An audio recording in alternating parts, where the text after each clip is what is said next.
sedang mengobservasi di pinggir kali Cisadane. Sebelumnya perkenalkan, saya Dita Ibu Citarani. Saya Rindu Sianingrum. Saya Yolita Amanda. Saya Hana Saptia Ramadhani. Saya Delina Pelisa Jailani. Saya Aurak Istirabani.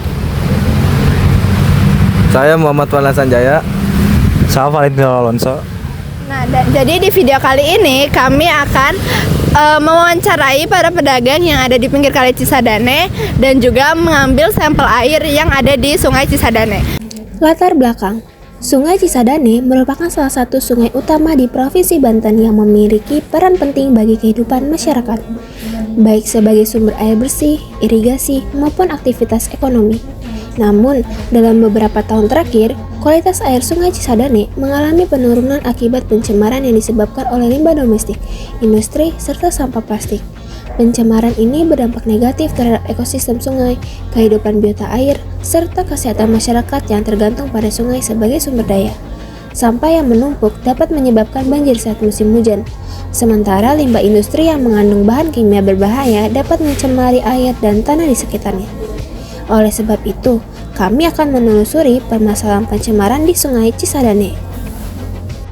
Tujuan kelompok kami dalam menelusuri Sungai Cisadane adalah yang pertama, menganalisis faktor-faktor penyebab pencemaran di Sungai Cisadane. Yang kedua, mengidentifikasi dampak pencemaran sungai terhadap lingkungan dan kehidupan masyarakat sekitar.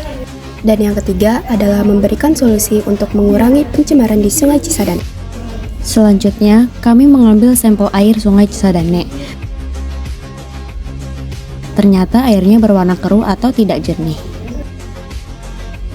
Faktor yang menyebabkan Sungai Cisadane tercemar yang pertama, curah hujan tinggi yang membawa sampah dan limbah dari daratan ke sungai. Yang kedua, limbah industri dan limbah rumah tangga domestik. Yang ketiga, rendahnya kesadaran masyarakat untuk tidak membuang sampah di sungai.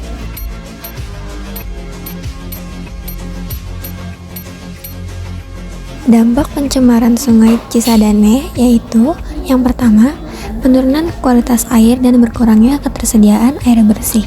Yang kedua, peningkatan resiko banjir. Dan yang ketiga, kerusakan ekosistem sungai.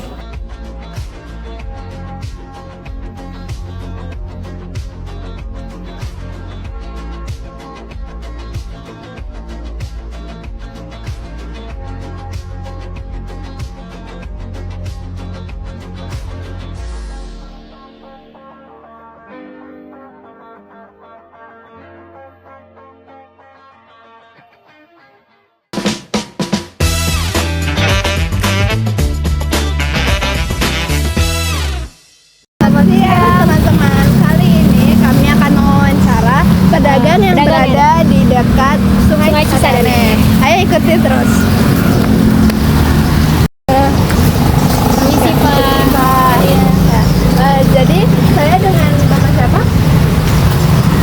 Warim. Pak? Warim. Warim. Oke, Bapak Warim. Izin ya Pak, saya Dita dari SMA 6. Dengan saya Ririn dari SMA 6 Tangerang. Saya mau nanya-nanya nih Pak mengenai permasalahan sampah di Sungai Cisadane. Nah, kira-kira penyebab dari permasalahan sampahnya ini ada karena dari mana aja ya Pak penyebabnya? Dan penyebabnya mungkin dari lingkungan juga bisa, dari lanjutan juga bisa gitu kan. Kalau musim hujan kan dari hulu ke sini Pasti bawa banyak. sampah. Oh ya, kira-kira kan karena dari banyaknya sampah ini ini tuh berdampak nggak sih Pak sama entah dari kesehatan di warga-warga sini atau berdampak juga nggak dari bapaknya juga? Enggak juga sih, soalnya kan kalau sampahnya nggak terlalu numpuk. Soalnya kan kalau bisa dari buka pintu air, aduh. Kira-kira Cuma sepintas lah gitu. Sepintas. Oh, ya. Tapi ini selalu terus nggak sih Pak? Apa ada puncaknya mereka itu sampahnya banyak banget itu? Enggak sih, nggak sampai. Setiap hari juga jalan. Ya, tetap jalan. Kira-kira ada dari tindak lanjut oleh pemerintah tentang membantu pembersihan sampah yang ada di sungai ini? Ada sih, kan ada dinas dari kebersihan kali juga. Ya mungkin mereka juga udah pada inilah ada bagian-bagiannya kan, bagian pengairan, bagian taman, bagian. Ya, baik.